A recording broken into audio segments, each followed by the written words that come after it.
Moi, j'ai de la chance. Je vois ce qui est en train de se passer. Mais tout le monde aura la possibilité de le voir tout à l'heure. Et donc, les enfants, oui, patientez. Vous verrez, il y a un événement qui est en train de se préparer.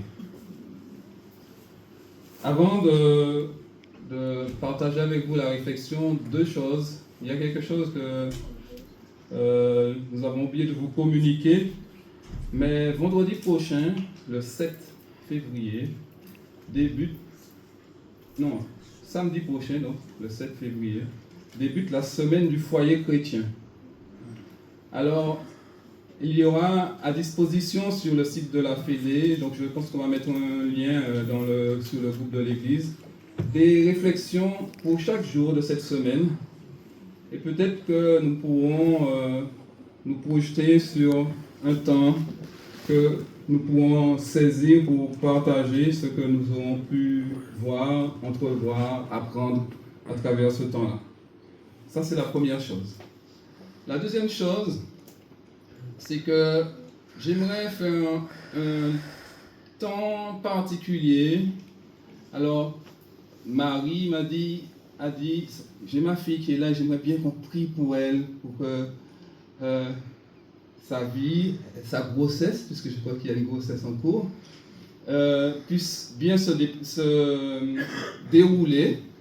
Alors je veux, en famille, d'église, vous inviter à prier ensemble pour que ta vie, j'ai pas le prénom, Maria, que la vie de Maria soit sous la direction de Dieu, que sa grossesse se déroule bien et que les choses continuent à avancer pour elle dans ce sens positif. Prions ensemble. Seigneur notre Dieu, tu nous connais tous, donc tu connais Maria, tu connais son désir d'avoir une vie pleine, une vie belle. C'est un peu notre désir à tous, mais en ce matin de façon particulière, nous voulons la remettre entre tes mains en te demandant de permettre que sa grossesse puisse bien se passer, qu'elle puisse être dans la joie de propager la vie et que toi qui es la source de la vie, tu l'accompagnes, tu la diriges, tu lui permettes de s'épanouir pleinement dans le nouveau rôle qui va lui être attribué à la fin de cette grossesse, celui de mère.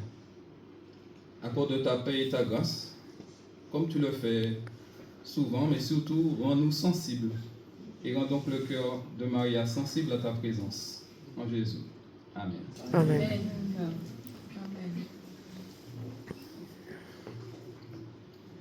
J'ai passé une semaine un peu compliquée. Et puis, dans cette semaine-là, il y avait cette leçon qui disait qu'il fallait briller. Et quand je mettais ça en parallèle, je me suis dit, mais est-ce que c'est si probant, si marquant que ça? Et puis, est-ce que ça vaut vraiment le coup d'être toujours à chercher à briller, à chercher à partager cette lumière? Et puis, il m'est revenu un texte qui peut paraître un peu bizarre peut-être, mais en tout cas qui m'a interpellé. C'est un texte que nous trouvons dans le livre de la Genèse au chapitre 33 et au verset 10.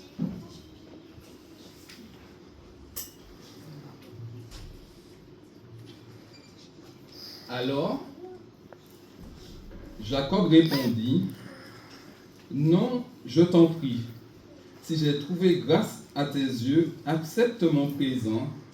En effet, j'ai paru en ta présence, comme on paraît en la présence de Dieu, et tu m'as accueilli favorablement. »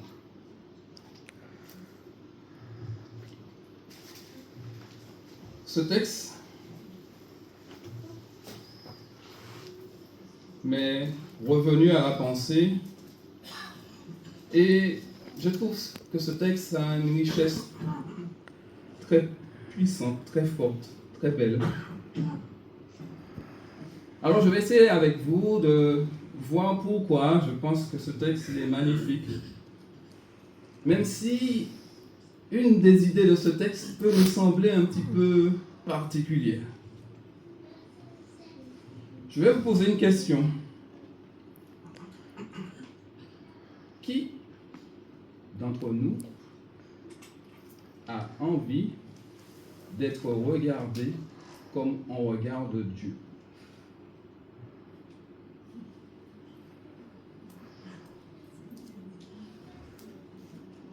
Personne n'a levé la main. Vous savez quoi? Je ne suis pas étonné. Être regardé comme on regarde Dieu, moi, impossible. Jamais je ne serais digne d'être regardé comme on regarde Dieu.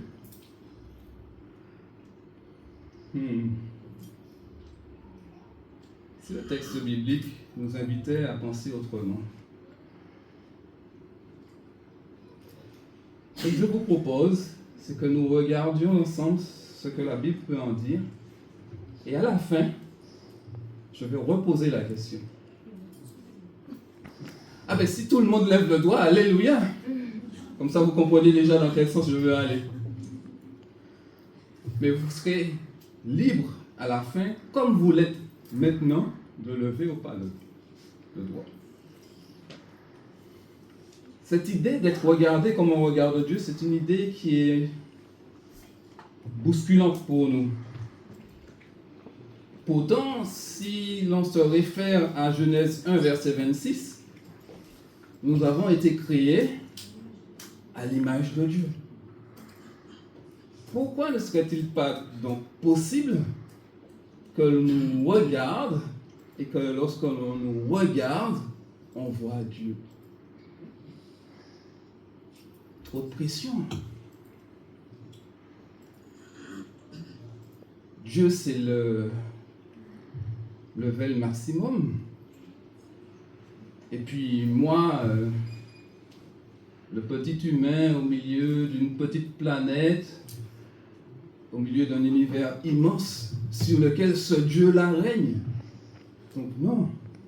Pourtant, dès le départ, Dieu décide de nous créer à son image, de telle sorte que nous puissions avoir quelque chose de lui, que nous puissions refléter sa nature.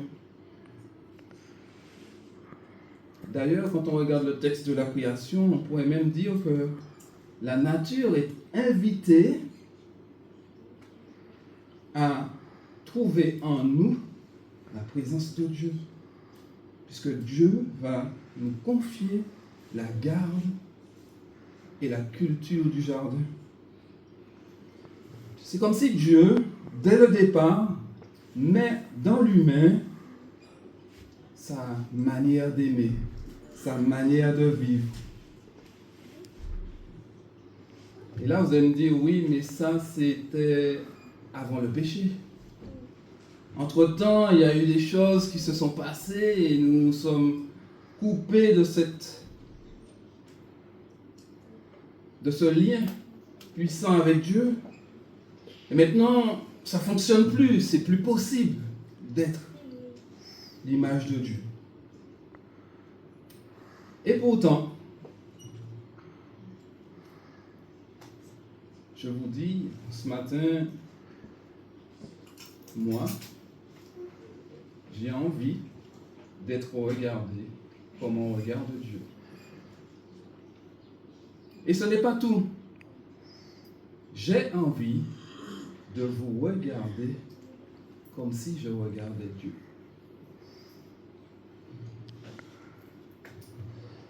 C'est pas parce que vous seriez le top du top de la population mondiale, ni moi non plus d'ailleurs,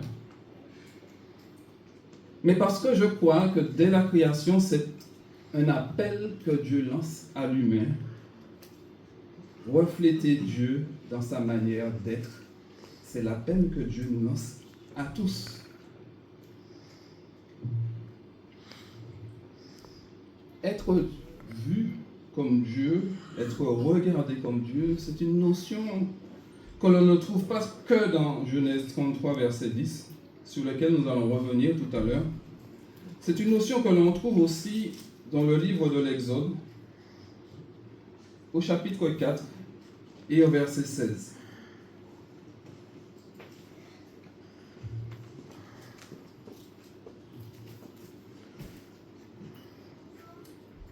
Dieu parle à Moïse de son frère qui va venir le rejoindre alors qu'il a invité Moïse à aller en Égypte délivrer son peuple.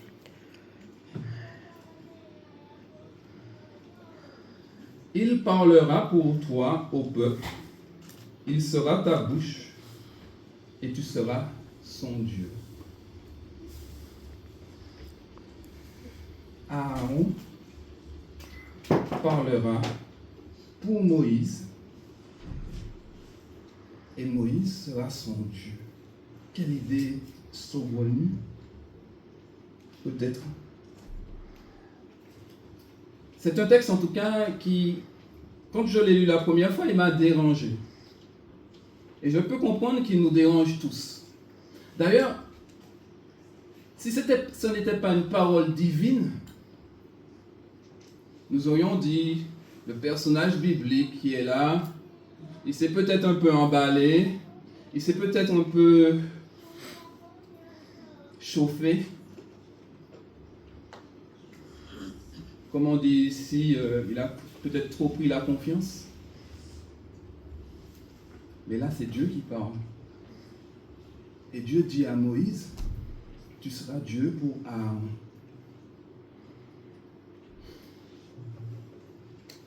Observons un peu le contexte.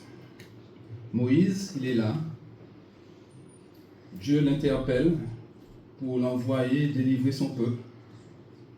Et Moïse répond, je ne sais pas parler, je suis incompétent. Et d'ailleurs, quand on connaît l'histoire, on sait que Moïse a déjà échoué une première fois. Il a essayé à sa façon de délivrer son peuple. Le résultat, c'est qu'il est en fuite et se retrouve loin de l'Égypte. Moïse se croit donc incapable, indigne. Il n'est pas fait pour ça. Non, pas moi, Seigneur. Pourtant, le Seigneur lui dit, tu seras celui par qui ma parole va passer. Tu seras celui qui va inspirer, qui va guider, qui va encourager. Tu seras pour Aaron un reflet de qui je suis. Et je crois que nous, à notre tour, nous sommes appelés à être dans cette dynamique-là. Être vu comme on regarde Dieu, ce n'est pas être dans la domination. À aucun moment, ni culturellement, ni dans l'invitation de Dieu, Moïse n'est appelé à dominer sur son frère. Mais par contre, il est appelé à collaborer avec lui, ce frère que Dieu met sur son chemin, pour que la délivrance arrive pour le peuple du Seigneur. Cela veut dire que nous non plus ne sommes pas dans cette invitation, l'invitation que je veux faire ce matin, inviter à être en domination les uns sur les autres, mais plutôt en collaboration. Être ensemble parce que Dieu nous a réunis. C'est lui qui nous a mis les uns sur la route des autres.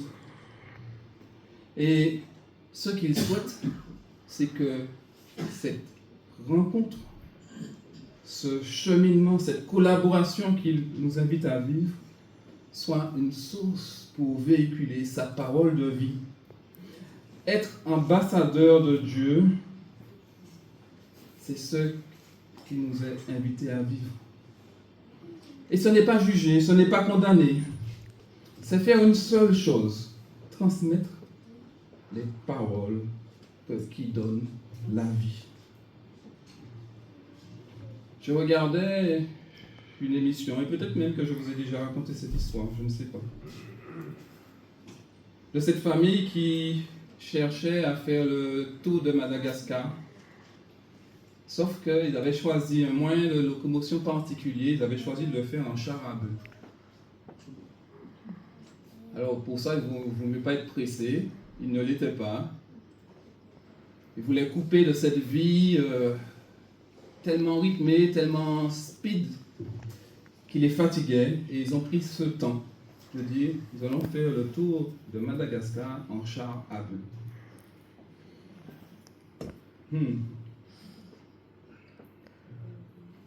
Ils font donc ce parcours.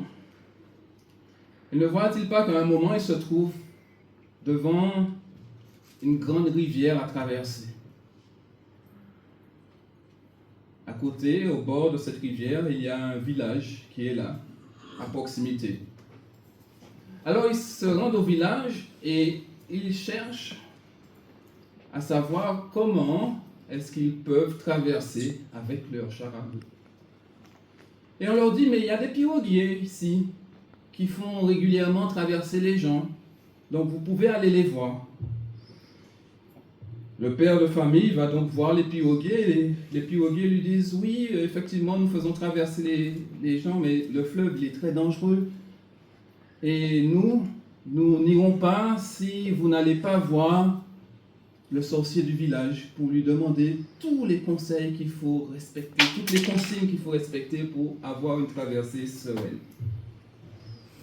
Alors oubliez la notion de sorcier et tout ça, c'est pas ça l'histoire.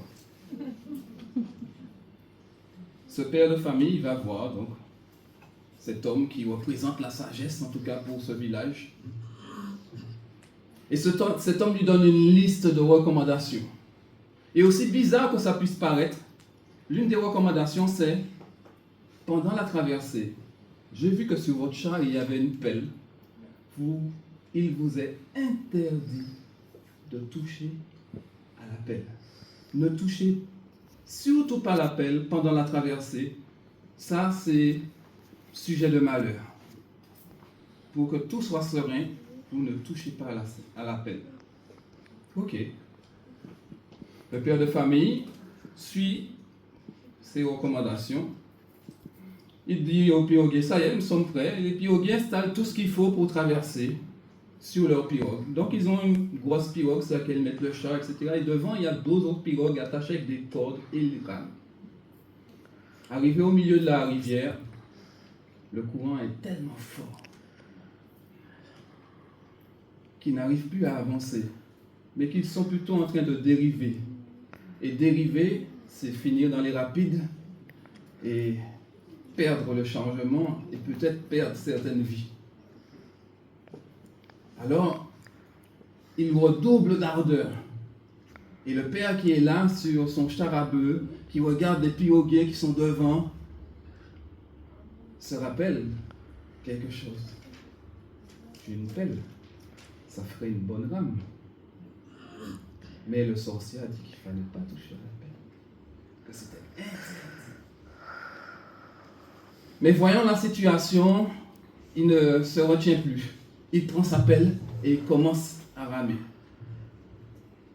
Les quelques coups de pelle qu'il a pu mettre dans l'eau permettent d'avancer et d'arriver à l'autre bout. Et quand il arrive à l'autre bout, il n'a qu'une hâte, balancer la pelle et aller voir le chef des piroguiers en se mettant à genoux devant lui en disant « Pardon, pardon, pardon, pardon, pardon ». Et le chef des piroguiers lui dit « Stop. La vie vaut mieux que les interdits. »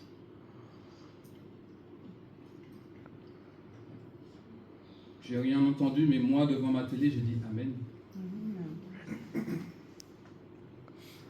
Parfois, notre sens des priorités est un peu biaisé. Cet homme avait fait quelque chose d'interdit. Mais parce qu'il l'avait fait pour protéger sa famille et sauver des vies, c'était devenu une bonne chose. Moi, je me dis qu'il y a là aussi une image de la vie spirituelle. Une image qui vient interroger mes intentions. Pourquoi suis-je là? Quelles sont mes intentions lorsque je prends la parole? Quelles sont mes intentions lorsque je reste en silence? Quelles sont mes intentions quand je me lève, quand je m'assois, quand je rentre, quand je sors? Quelles sont mes intentions dans mes relations avec les uns et les autres? Finalement, mes amis, ce qu'il y a de touchant dans cette histoire qui m'a poussé à dire Amen, c'est que ce qui détermine ce qui est bien ou mal, ce sont nos intentions. Je sais, quand on dit ça, on se dit, mais il y a plein de fenêtres ouvertes et plein de portes ouvertes à tout.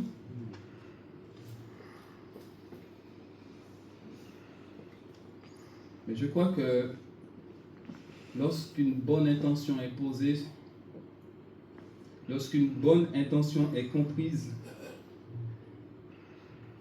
lorsqu'une bonne intention est motrice de ce que l'on fait sera source de vie. Être comme Dieu, c'est être comme quelqu'un qui veut protéger, qui veut amener la vie, qui veut la vie à tout prix. Presque, pourrait-on dire, au-delà de nos notions d'interdit. Dans mon foyer, dans mon église, dans mon travail, si quelque chose que je fais, ne serait-ce que quelque chose de légal, de quelque chose qui peut être considéré comme bien, mais si cette chose n'apporte pas la vie, ce n'est pas l'œuvre de Dieu. Alors, je veux vraiment nous inviter à réfléchir, à prêter attention à nos intentions lorsque nous faisons un acte, que nous posons une parole, ou quoi que ce soit que nous apportions. Souvent, nous avons plutôt tendance, ou plutôt il y a peut-être que moi, mais j'ai plutôt tendance à essayer de justifier mes choix. Ah, mais j'ai fait ça parce que c'est ça qui est écrit, j'ai fait ça parce que c'est la consigne qui est donnée, j'ai fait ça parce que l'œuvre de Dieu, elle apporte toujours la vie. Alors, au lieu de me baser sur des consignes, au lieu de me baser uniquement sur ce qui est marqué, est-ce que je peux cocher les cases qui me sont proposées, je veux nous inviter à interroger le résultat de ce que nous faisons et l'intention que nous avons lorsque nous le faisons. Est-ce que cela apporte la vie? Est-ce que cela apporte la joie? Est-ce que cela apporte la paix?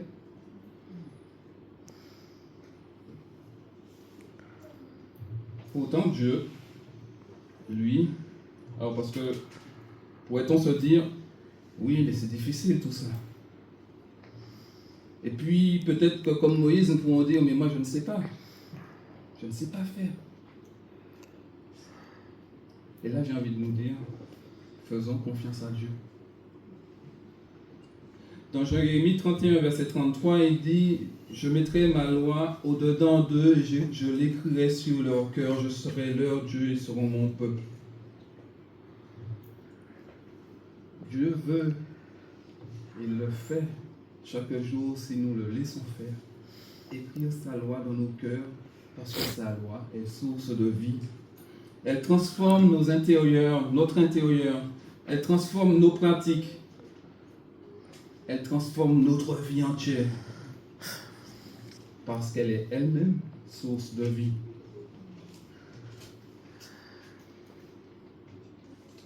Jacob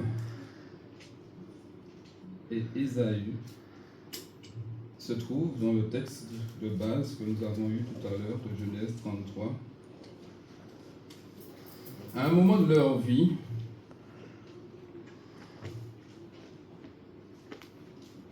qui permet finalement à Jacob de prononcer cette parole magnifique que nous avons lue. Jacob revient, il revient dans son pays, dans sa patrie, dans sa contrée, après plusieurs années d'exil. Pourquoi était-il en exil? Vous connaissez l'histoire. Il a trompé son frère.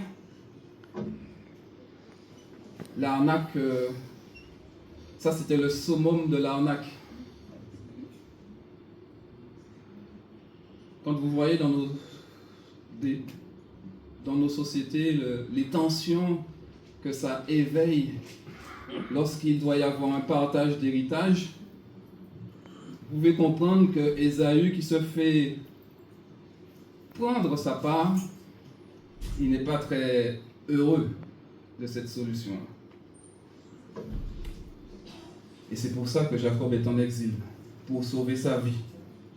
Et maintenant, il revient. Il revient, j'ai envie de dire, la peur au ventre. Il envoie des cadeaux, des troupeaux, des serviteurs. Il essaye, par tout ce qu'il pense bien, de racheter ce qu'il a fait. Mais l'histoire va nous montrer que tout ça est inutile. Et ça est inutile non pas parce que Ésaü va se venger de toute façon, mais au contraire. Parce que malgré le fait qu'Ésaü vienne à la rencontre de Jacob avec 400 hommes, je comprends que Jacob tremble. Peut-être même qu'on pourrait dire l'intention d'Ésaü au départ, elle n'était peut-être pas très positive, de s'entourer d'une armée de 400 personnes. Mais lorsque nous arrivons à ce chapitre 33, nous voyons quelque chose qui pour moi est bouleversant. Finalement, Ésaü qui arrive avec ses 400 soldats, il vient et il embrasse son frère.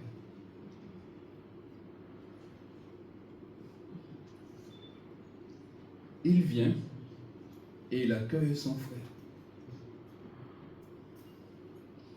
Il vient et il pardonne à son frère.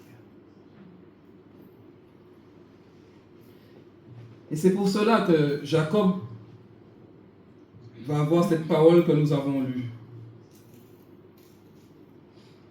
J'ai paru en face de toi, ou dans d'autres versions, j'ai vu ta face comme on voit la face de Dieu. Je t'ai vu comme Dieu.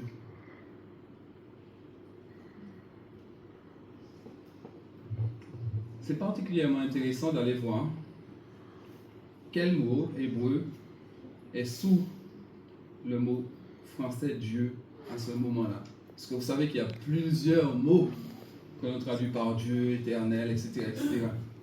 Plusieurs noms de Dieu. Ici, c'est Elohim. Vous savez ce que ça signifie, Elohim? Non. Non.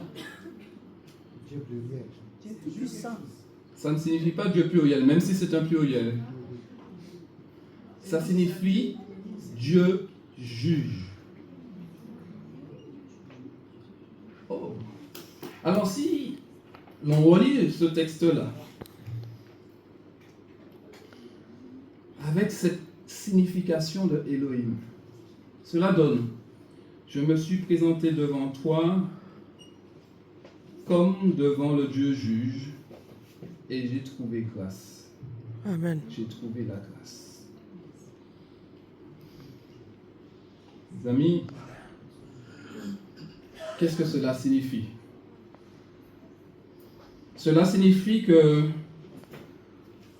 être vu comme Dieu, c'est offrir aux pécheurs la grâce à laquelle ils ne s'attendent pas.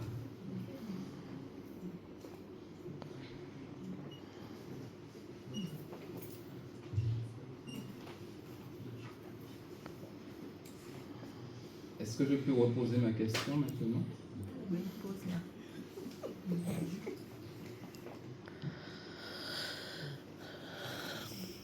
Qui, aujourd'hui, a envie d'être vu comme on voit Dieu, d'être regardé comme on regarde Dieu. Moi, je lève les deux mains. Pour ceux qui hésitent parce qu'ils seraient peut-être timides. Je sais, mes amis, que c'est un concept qui peut-être peut être difficile à envisager. Je sais que ça peut être un concept pour lequel on peut se dire, mais jamais je n'y arriverai.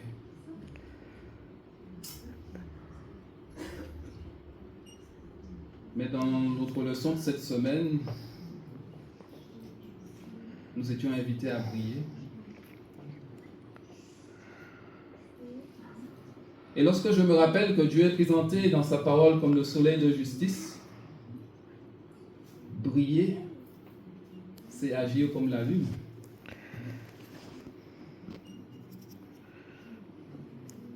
Au final, mes amis, vous savez que la lumière de la lune ne provient pas d'elle-même.